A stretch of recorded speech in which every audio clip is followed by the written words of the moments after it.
슬프 타임즈 2023년 4월 2일자를 진행하도록 하겠습니다. 구독, 좋아요는 제게 큰 힘을 실어주시는 게 되겠고요. 필요하시면 1.5 배속을 보시기 바랍니다.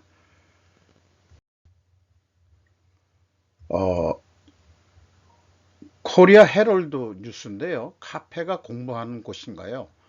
사장님 커뮤니티 송토로 시끌벅적. 300만원 들여서 낮은 테이블로 싹 바꿨다. 공부 방해될 음악 리스트 좀 공유해 주세요. 자, 그 카페 들어가는데 공부 노트북을 하러 오시는 분은 매장을 이용할 수 없습니다. 웨이팅이 없고 매장 안이 한가한 편이라면 최대 1시간 이용 가능합니다. 뭐 이런 식으로 했는데, 공부를 목적으로 하실 분은 인근 스터디 카페라는 게 또 있는 모양이에요. 그런 데를 이용해 달라, 이런 얘기고요. 왜 이런 일이 발생됐냐 그러면은, 전기료 급등하면서 카공족이라고 그러네요. 카공족 반격에 나섰다, 뭐 이렇게 얘기를 하는데, 원래 카페라는 데가 유명한 그 우리나라 그 아메리카노 파는 스타벅스라는 데가 그렇게 비싸게 그 아메리카노 가격을 받으면서도 유지하는 것은 커피 가격보다도 사실상 장소 이용료를 받는 거 아니었느냐, 이런 거에 대해서는 좀 이율배반적인 것 같아요. 그러나 현재 우리나라 그 가스료 오르고 전기료 오르고 또 올라야 되는데 잠정 보류했다 그러는데, 이런 뉴스를 보고서 이런 생각이 들어갑니다. 스타벅스는 설마 이렇게 하지는 않을 것 같다. 시끄러운 음악 속에서 정신 집중이 더 잘 되는 경험도 있다. 학생들이 시끄러운 음악 속에서도 공부하는 걸 보면은 오히려 그 잡음이 오히려 정신 집중을 하는데 도움이 되는, 실제 그런 경험도 해봤고요. 안 들립니다. 집중하다 보면은 주변의 그 소음이 안 들리는 그런 경험을 우리는 해봤을 겁니다. 그러니까 이 공부 방해될 음악 리스트 좀 공유해 주세요. 이거는 사실 성립이 안 됩니다. 뭐 굉음을 내지 않는 한은 아마 그 실패할 거라고 봐요.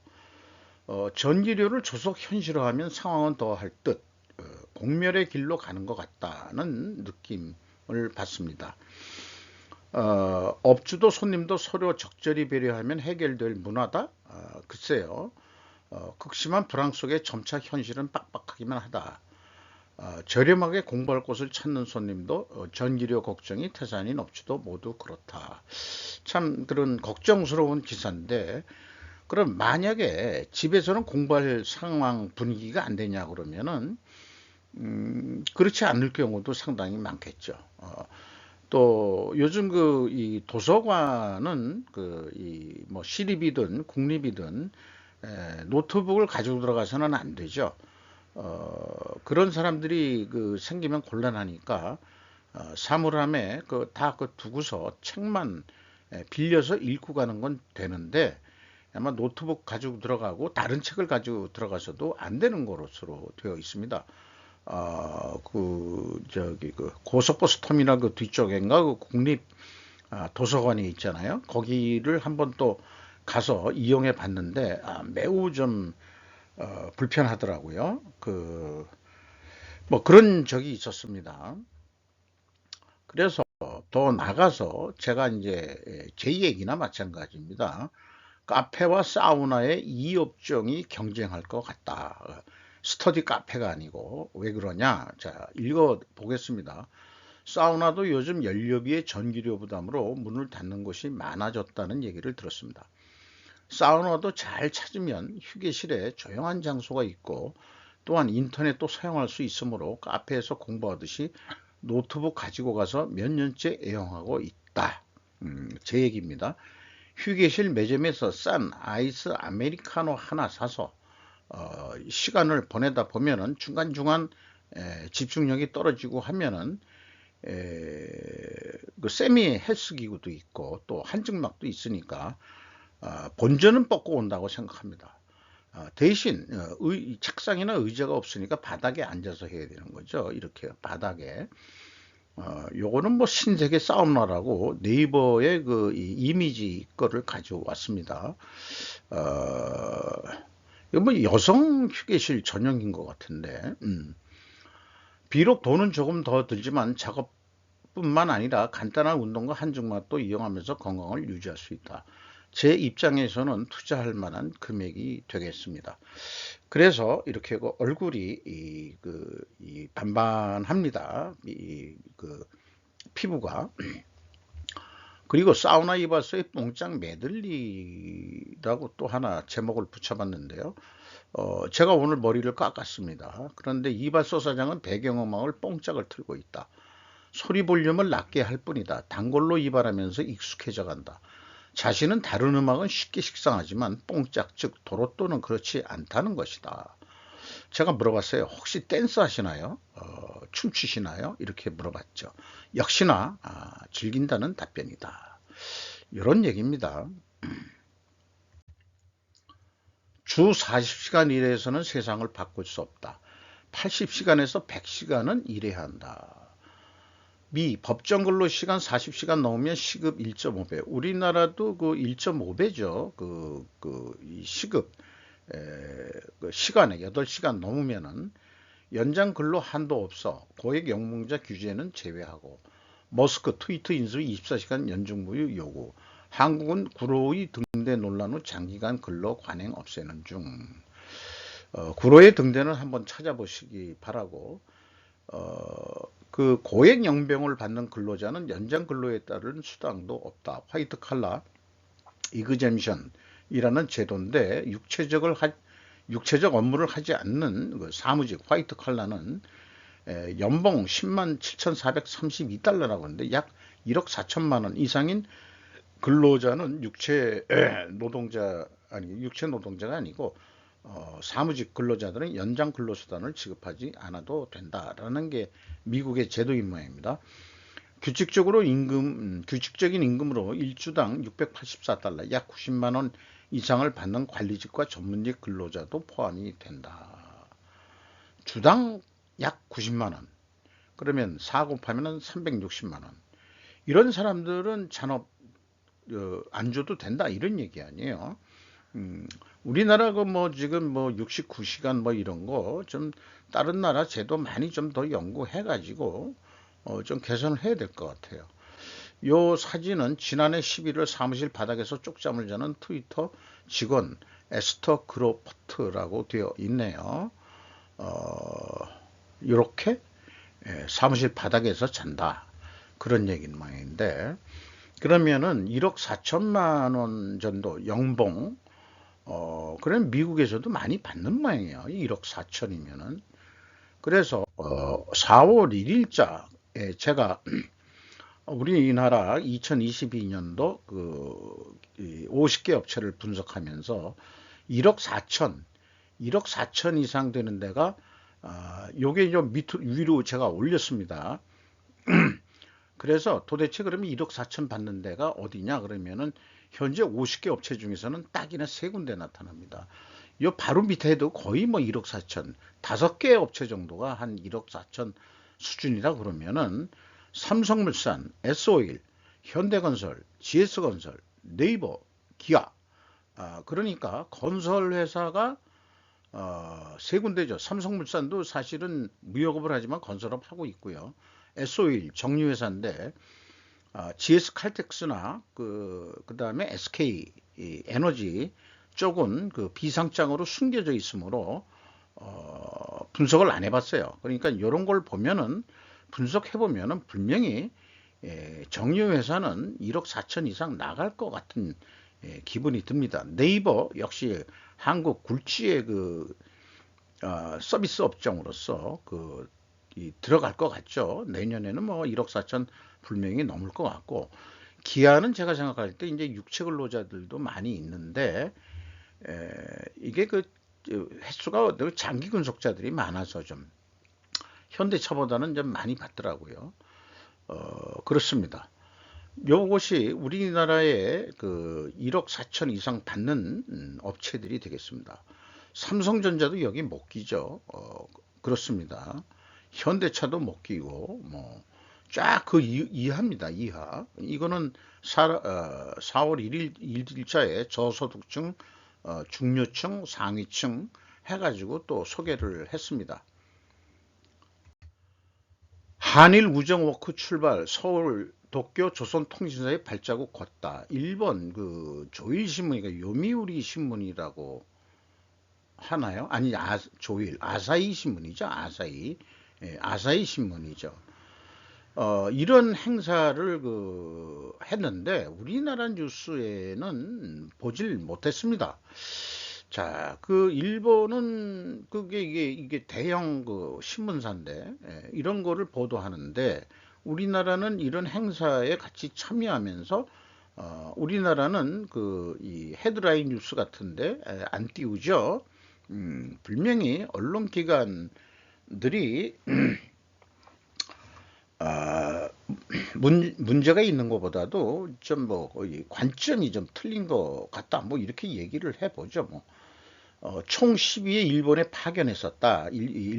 조선 왕조 때 최대 500명 구매의 대사절단이 오갔다. 그래서 부산까지 가가지고 배를 타고 건너서 그 다음에 이제 쫙 해서 도쿄까지, 그때는 도쿄가 아니고 교토인가요? 그렇게 했다는데 이런 행사들 있었다는 거 왜 국내 주요 매체에서는 보도를 안 하나 모르겠습니다.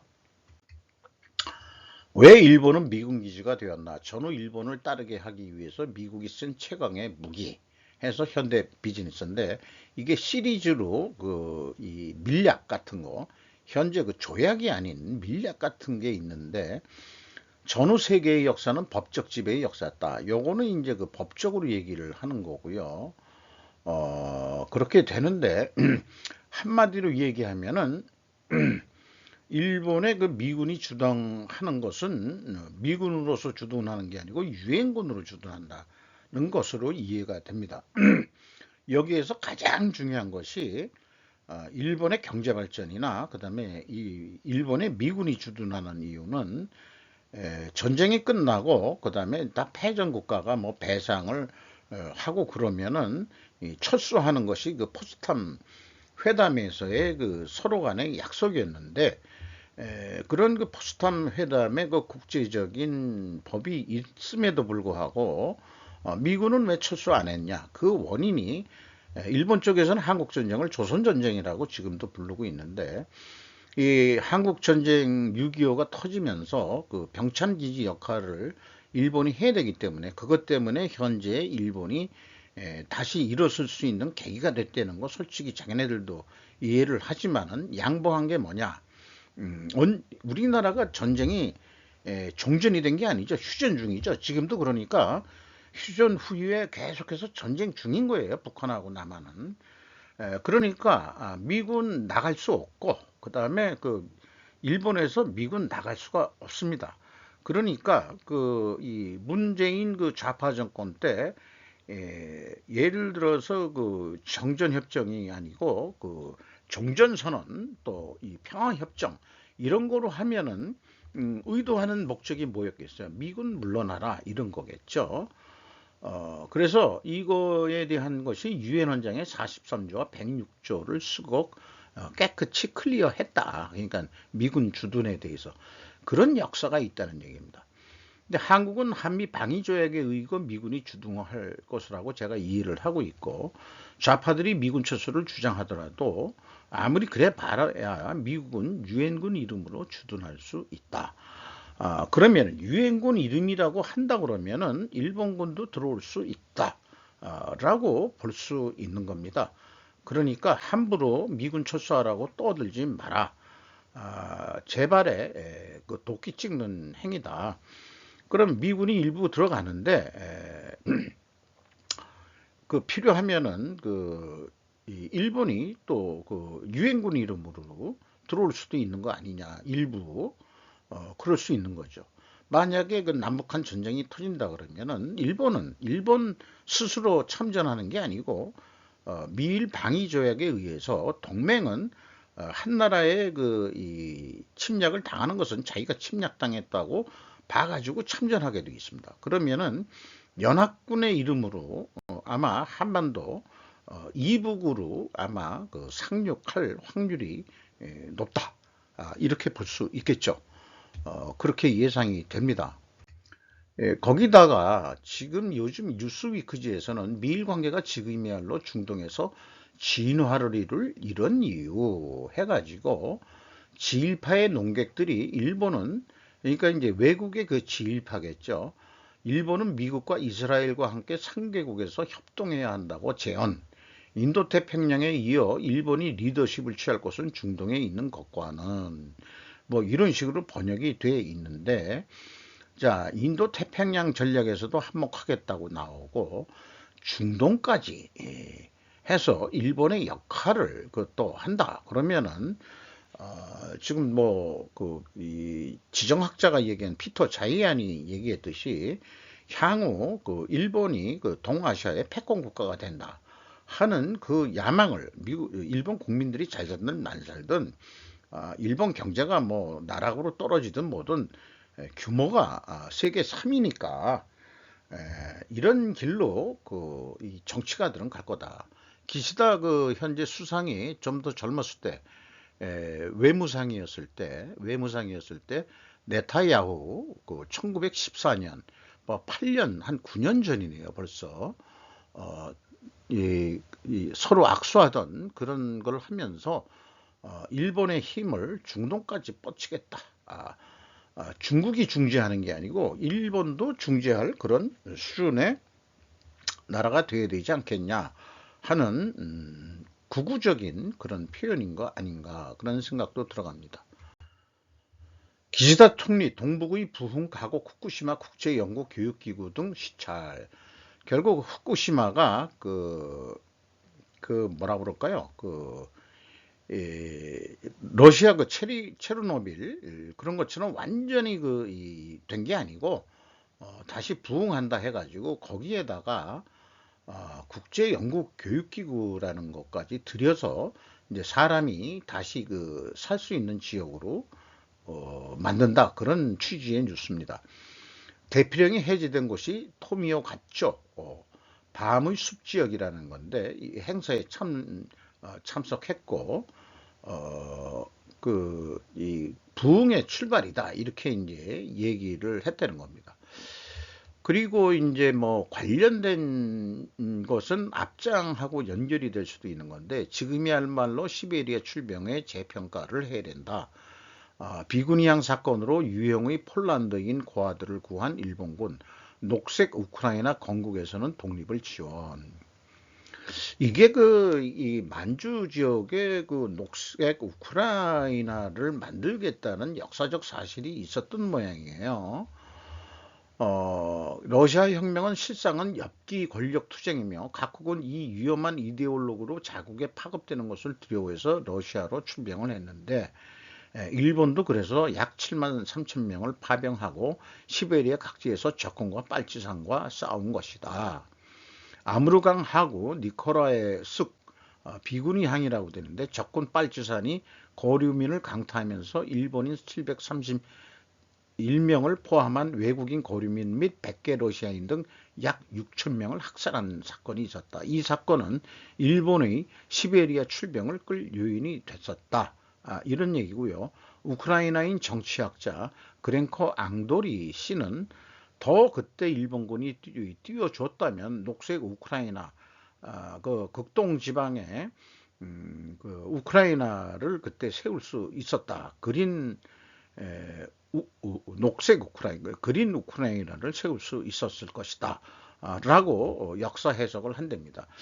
그러면은 어디서 이게 우크라이나에도 뭐 유대인들이 많이 살았다는 설이 있고 그런데 일제시대 때 많이들 흘러나오는 게 이스라엘을 이 만주 지역 어디엔가 이 유대 국가를 세운다 하는 것을 진행을 했었다 하는 그런 얘기도 많이 들어봤어요.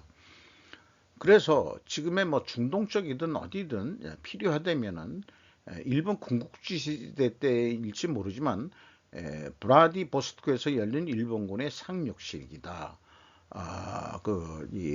말하자면은 아까 그런 사건들로 인해서 시베리아 출병하는데, 일단 들어가는 입구가 블라디보스톡, 현재로서는 뭐 관광지로 되어 있습니다만은 러시아풍의 그 건물이 많이 돼 있고, 또 중국 쪽에서 보면은 어디죠?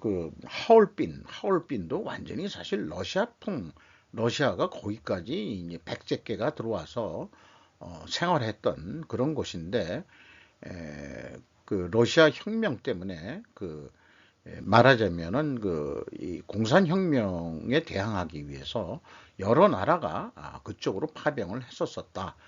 그러나 실패를 본 거죠.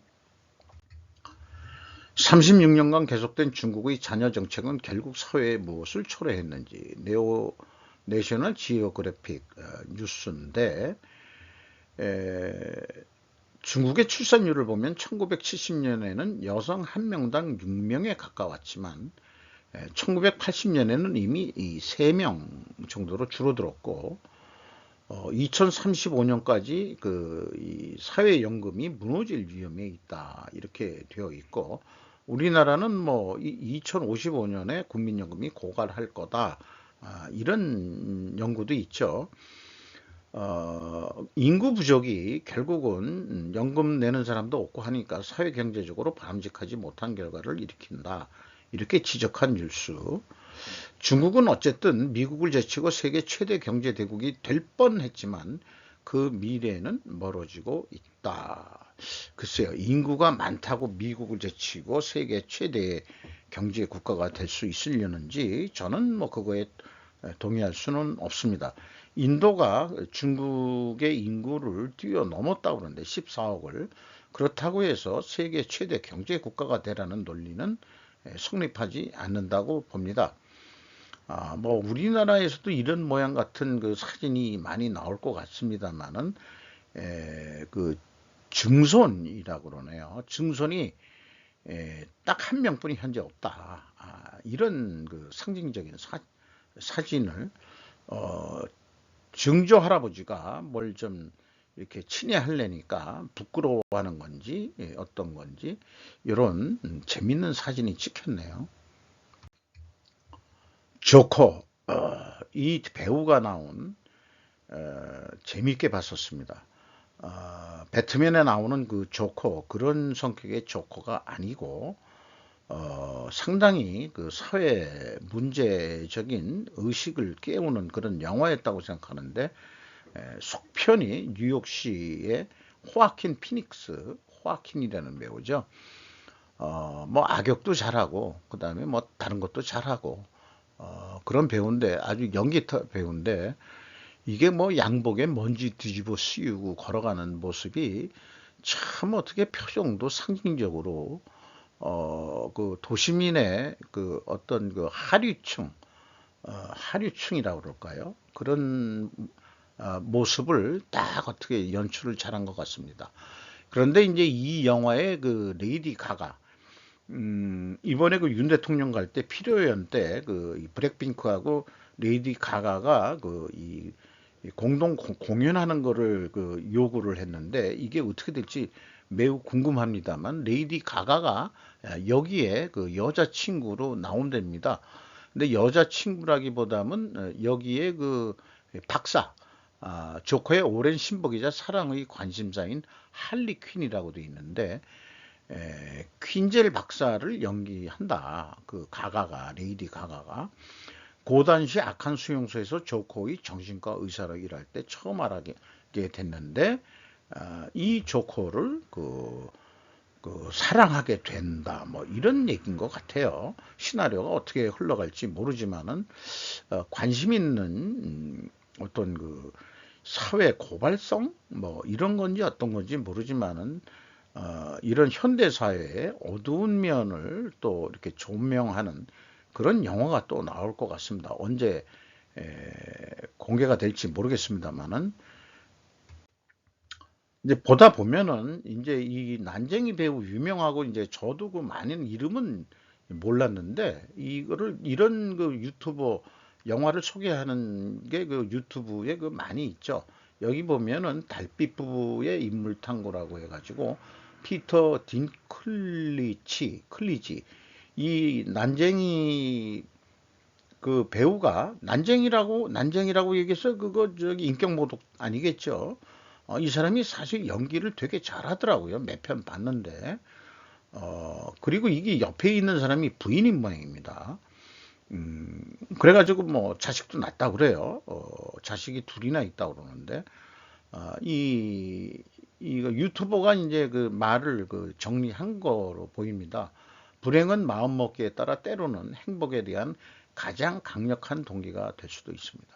만약 우리가 어떤 현재 불행한 형편이 되어 있다면은 그것을 극복해서 이겨내는 그런 정신적인 그런 성공을 다들 이루시기를 제 자신도 그렇고 그렇습니다.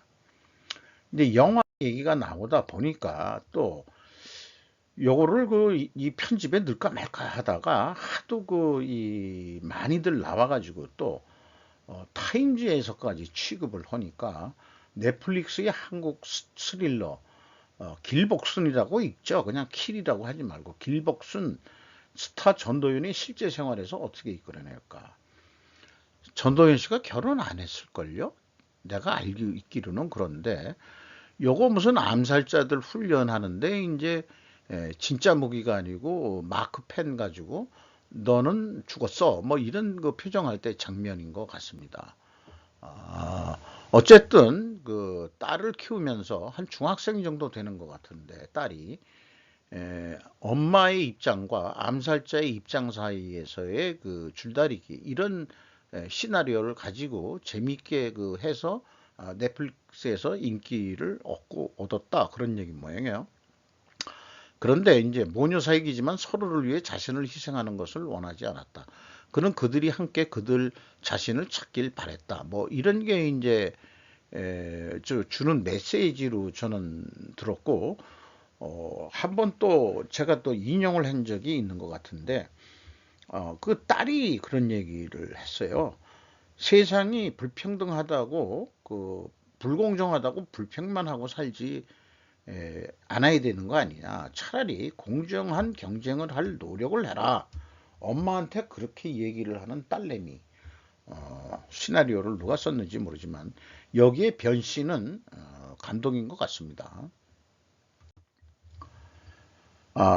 이 네이버 TV에서 그 나름 인기를 얻고 있는 그 목루 그 동심 파괴라는 이름으로 부부 방송을 하는 건데 저도 그 상당히 팬이었다가 이 사람들이 종교를 부인을 해가지고 기독교가 보수 아니냐라는 그런 견해를 한번 어떻게 댓글을 달아봤는데 강제 탈퇴를 시키더라고요.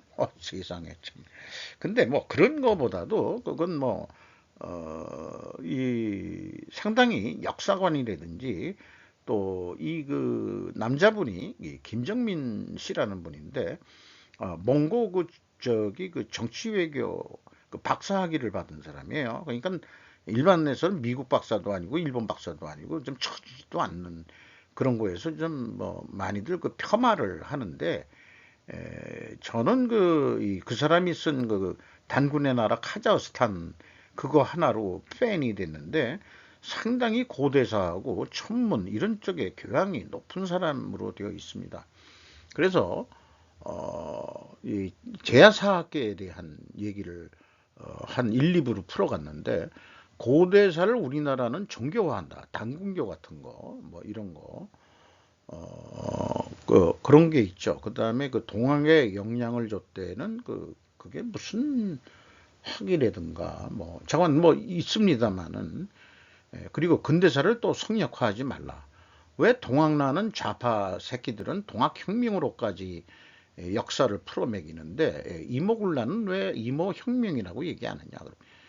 군인들이 일으킨 반란에 혁명을 넣으면은 5.16 혁명 이런 거를 연상시키니까 안 되지 그럼 이런 식으로 한다는 거예요. 그 논리를 설득력 있게 자꾸 풀어매깁니다. 그리고 그 전라도가 좌파가 된 이유는 또 친일파인 이유를 역사적인 사건들로 지주들 출신들이 한민당을 만들었고 그 한민당이 현재 변신을 해가지고 이 좌파가 됐는데 원래 그 친일파 애들이다. 왜 그러냐 그러면은 그 한일 합방되면서 한국을 잘 지배하기 위해서 기존에 있던 지주들과 양반들을 귀족층을 만들어 줬다는 얘기예요. 그래서 그 한일 합방 조약에 대한 내용을 보면은 다 그 귀족 만들어주고 충분히 돈도 줘가면서 먹여 살리고 그 다음에 이 한국인으로서 이 일본에 기여한 사람이 있다면은 영의 자기를 주고 귀족 자기를 주고 그런 데니까 친일파 결국 현재 민주당의 뿌리를 가면은 걔네들이야말로 친일파다. 그런데 이제 지금 지난 정권은 걔네들이 반일 정신을 부추기는 식으로 했죠. 세상은 그렇게 변하는데 뿌리는 걔네들이야말로 친일파다. 그러니까 옛날에는 농업사회였기 때문에 지주들이 권력이 있었고 이 호남 지방에 살던 일반 사람들은 천민 노예로 살은 그러니까 노비라고 그렇게 되어 있었죠. 그러니까 일본이 안 먹었으면 우리나라가 근대화 된다는 것은 말이 안 된다. 왜냐? 그런 사고방식을 가지고 있는 지배층이 있는 한 안 된다.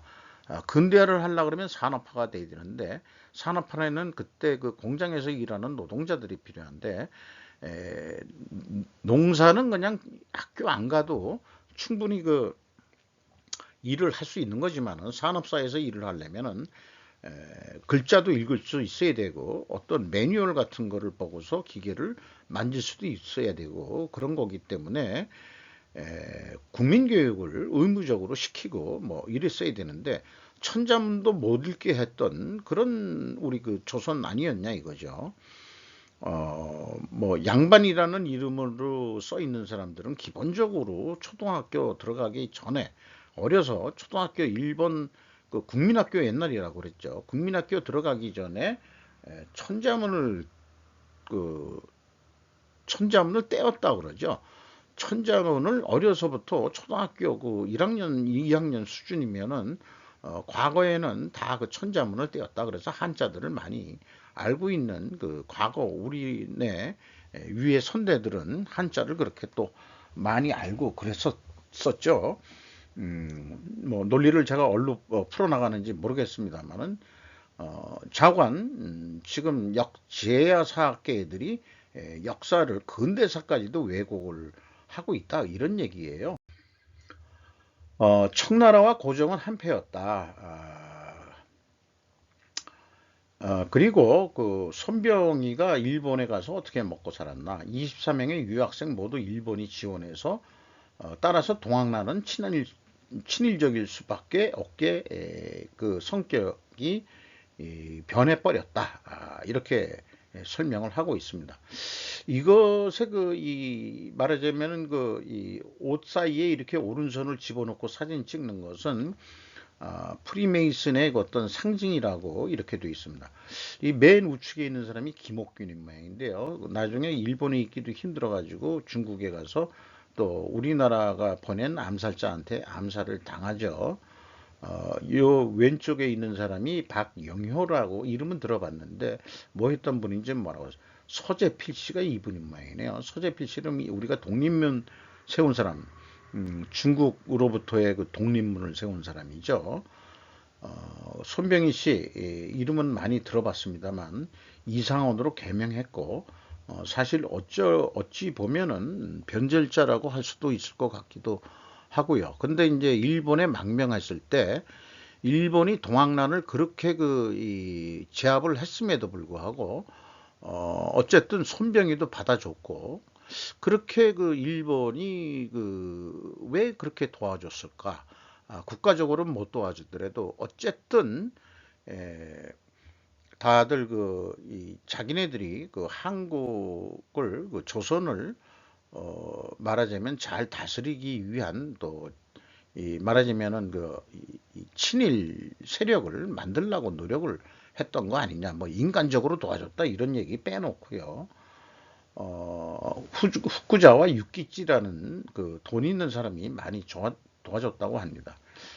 그리고 뭐 이 고려인의 저기 강제 이주에 대해서 쭉 그 얘기를 다시 풀어보면은 처음에 그 김자진 장군하고 저기 청산리 전투하고 그다음에 어디 전투까지는 실질적으로 독립자금을 가지고 가서 하는데 성공했는데 우리나라 독립군들이 돈이 없다 보니까 결국은 자금 일반적으로 미리 저기 연해주에 이주한 우리 조선 농민들 왜 그러면 그때 이주했겠냐 그러면은 남한의 아니 이조에 양반 세력들이 매관 매짐에 약탈하고 그런 거에 아주 환멸을 느껴서 아예 넘어가서 그런 사람들한테까지 돈을 뜯고 그 다음에 뭐 이런 일이 벌어졌는데 그 명분이 나중에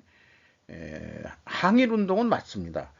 어, 그 공산주의, 공산혁명을 하는 전위부대로 다 전환 성격이 변했다 이거죠. 김자진 장군의 청산리 전투 이후로는 실질적인 독립전쟁이라고 할 수도 없다. 항일투쟁은 했지만 그 투쟁은 말하자면 공산혁명을 위한 투쟁이었지 우리나라 독립을 위해서 했던 건 아니다라는 설명입니다.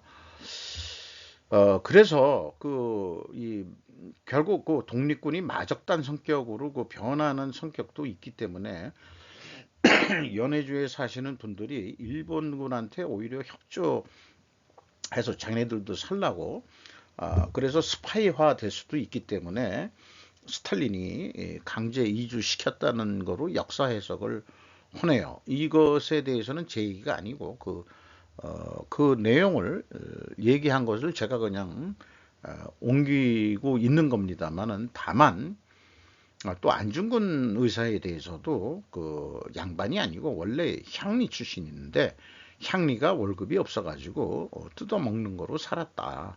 그리고 신분 상승을 위해서 아까 앞장에도 얘기했지만은 뭐 자관 양반 신분 상승을 위해서라도 동학란 체포에 안중근 의사 및 부친도